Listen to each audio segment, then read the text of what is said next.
नमो भगवते वासुदेवाय। जय श्री कृष्ण दोस्तों, माताओं बहनों।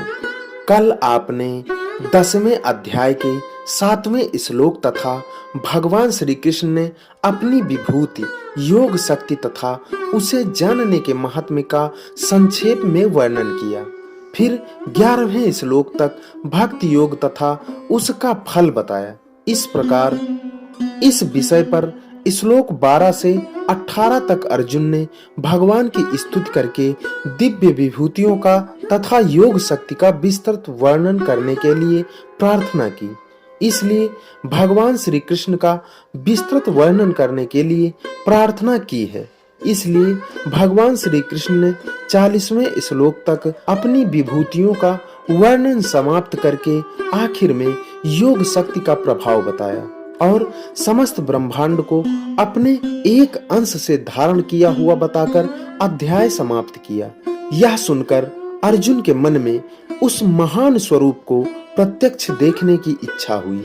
इस 11वें अध्याय के आरंभ में पहले 4 श्लोक में भगवान की तथा उनके उपदेश की बहुत प्रशंसा करते हुए अर्जुन अपने को विश्व रूप का दर्शन कराने के लिए भगवान श्री कृष्ण से प्रार्थना करते हैं। अर्जुन बोले, मुझ पर अनुग्रह करने के लिए आपने जो परम गोपनीय अध्यात्म विषयक वचन अर्थात उपदेश कहा, उससे मेरा यह अज्ञान नष्ट हो गया है। क्योंकि हे कमल नेत्र, मैंने आपसे भूतों की उत्पत्ति और प्रलय विस्तार पूर्वक सुने हैं तथा आपकी अविनाशी महिमा भी सुनी है।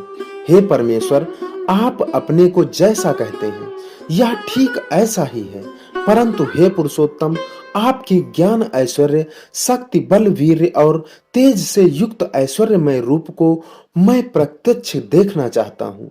हे प्रभु, यदि मेरे द्वारा आपका वह रूप देखा जाना शक्य है ऐसा आप मानते हैं तो हे योगेश्वर, उस अविनाशी स्वरूप का मुझे दर्शन कराइए। श्री भगवान बोले, हे पार्थ, अब तू मेरे सैकड़ों हजारों नाना प्रकार के और नाना वर्ण तथा नाना आकृति वाले अलौकिक रूपों को देख। हे भरतवंशी अर्जुन, तू मुझमें आदित्यों को अर्थात अदिति के 12 पुत्रों को, 8 वसुओं को, 11 रुद्रों को, दोनों अश्विनी कुमारों को और 49 मरुद गणों को देख तथा और भी बहुत से पहले न देखे हुए आश्चर्यमय रूपों को देख।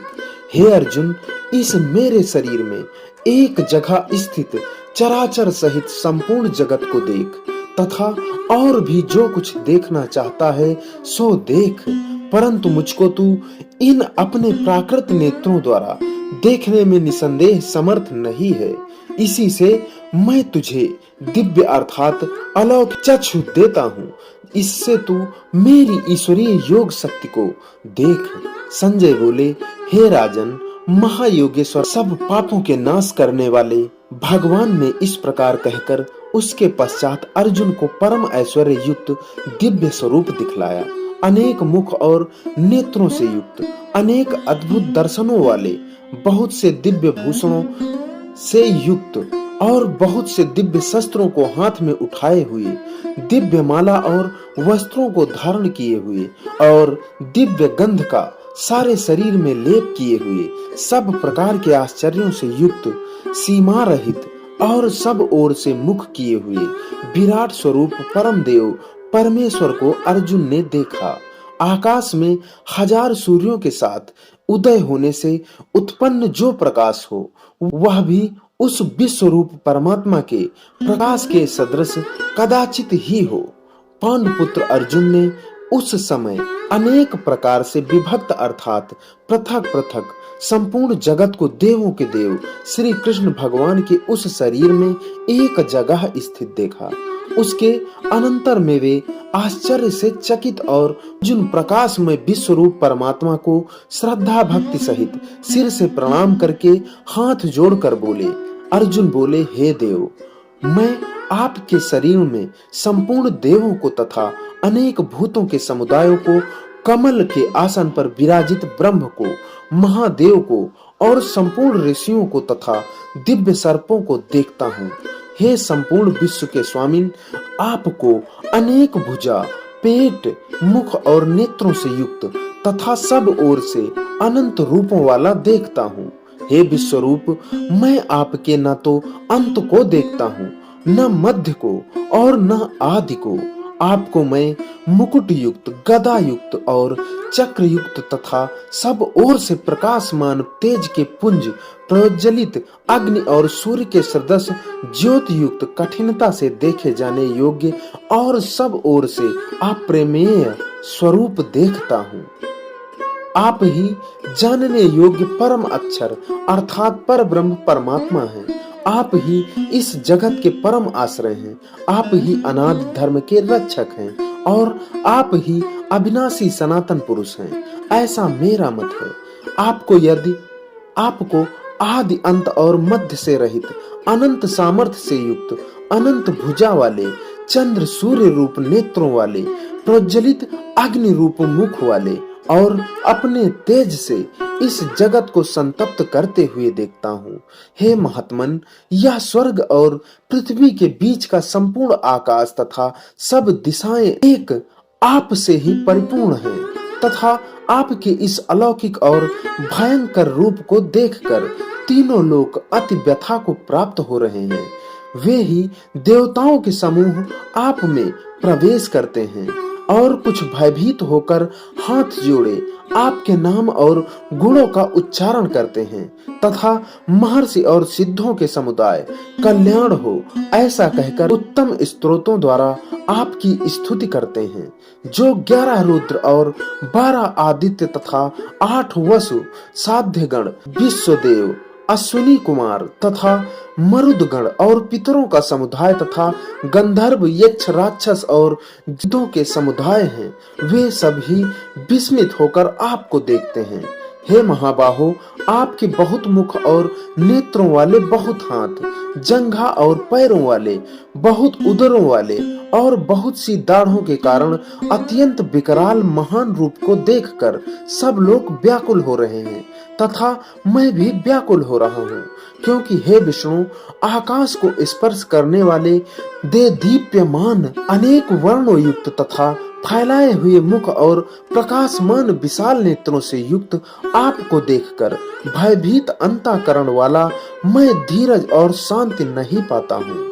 दाढ़ों के कारण विकराल और प्रलयकार की अग्नि के समान प्रज्वलित आपके मुख को देखकर मैं दिशाओं को नहीं जानता हूँ और सुख भी नहीं पाता हूँ। इसलिए हे देवेश, हे जगन निवास, आप प्रसन्न हो। वे सभी धृतराष्ट्र के पुत्र राजाओं के समुदाय सहित आप में प्रवेश कर रहे हैं और भीष्म पितामह, द्रोणाचार्य तथा वह कर्ण और हमारे पक्ष के भी प्रधान योद्धाओं सहित सब के सब आपके दाढ़ों के कारण विकराल भयानक मुखों में बड़े वेग से दौड़ते हुए प्रवेश कर रहे हैं और कई एक चूर्ण हुए सिरों सहित आपके दांतों के बीच में लगे हुए दिख रहे हैं। जैसे नदियों के बहुत से जल के प्रवाह स्वाभाविक ही समुद्र के सम्मुख दौड़ते हैं तथा समुद्र में प्रवेश करते हैं, वैसे ही वे नरक लोक के वीर भी आपके प्रज्वलित मुखों में प्रवेश कर रहे हैं। जैसी पतंग मोहवश नष्ट होने के लिए प्रज्वलित अग्नि में अति वेग से दौड़ते हुए प्रवेश करते हैं, वैसे ही ये सब लोग भी अपने नाश के लिए आपके मुखों में अति वेग से दौड़ते हुए प्रवेश करते हैं। आप उन संपूर्ण लोगों को प्रज्वलित मुखों द्वारा ग्रास करते हुए सब ओर से बार बार चाट रहे हैं। हे विष्णु, आपका उग्र प्रकाश संपूर्ण जगत को तेज के द्वारा परिपूर्ण करके तपा रहा है। आख्या हिमे को भवानुग्रह रूपो, नमोस्तुते देववर प्रसीद, भिक्षातुमिच्छामि भवन्तमाघम, न ही प्रजानामि तव प्रवृत्तिम। मुझे बतलाइए कि आप उग्र रूप वाले कौन हैं। हे देवों में श्रेष्ठ, आपको नमस्कार हो, आप प्रसन्न होइए। हे आदि पुरुष, आपको मैं विशेष रूप से जानना चाहता हूँ, क्योंकि मैं आपकी प्रवृत्ति को नहीं जानता। श्री भगवान बोले, मैं लोगों का नाश करने वाला बढ़ा हुआ महाकाल हूँ। इस समय लोगों को नष्ट करने के लिए प्रवृत्त हुआ हूँ। इसलिए जो प्रतिपक्षियों की सेना में स्थित योद्धा लोग हैं, वे सब तेरे बिना भी नहीं रहेंगे, अर्थात तेरे युद्ध न करने पर भी इन सब का नाश हो जाएगा। अतएव तू उठ, यश प्राप्त कर और शत्रुओं को जीतकर धन धान्य से संपन्न राज्य को भोग। ये सब सूरवीर पहले से ही मेरे ही द्वारा मारे हुए। हे सव्यसाचिन, तू तो केवल निमित्त मात्र बन जा। द्रोणाचार्य और भीष्म पितामह तथा जयद्रथ और कर्ण तथा और भी बहुत से मेरे द्वारा मारे हुए सूरवीर योद्धाओं को तू मार। भय मत कर, निसंदेह तू युद्ध में बैरियों को जीतेगा, इसलिए युद्ध कर। संजय बोले। केशव भगवान के इस वचन को सुनकर मुकुटधारी अर्जुन हाथ जोड़कर कांपता हुआ नमस्कार करके, फिर भी अत्यंत भयभीत होकर प्रणाम करके भगवान श्री कृष्ण के प्रति गदगद वाणी से बोले।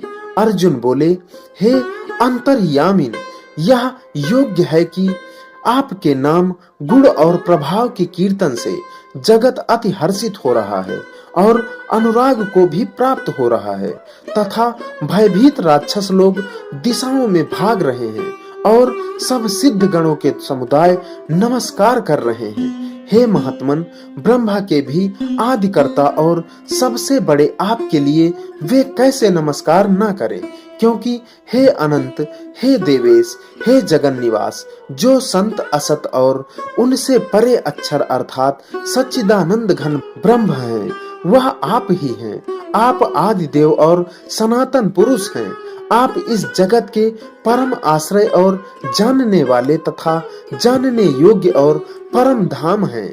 हे अनंत रूप, आपसे यह सब जगत व्याप्त अर्थात परिपूर्ण है। आप वायु, यमराज, अग्नि, वरुण, चंद्रमा, प्रजा के स्वामी ब्रह्मा और ब्रह्मा के भी पिता हैं।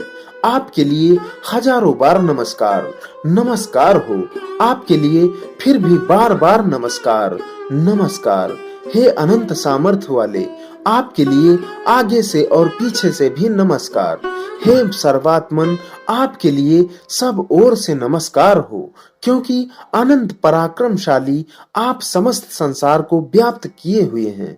इससे आप ही सर्वरूप हैं।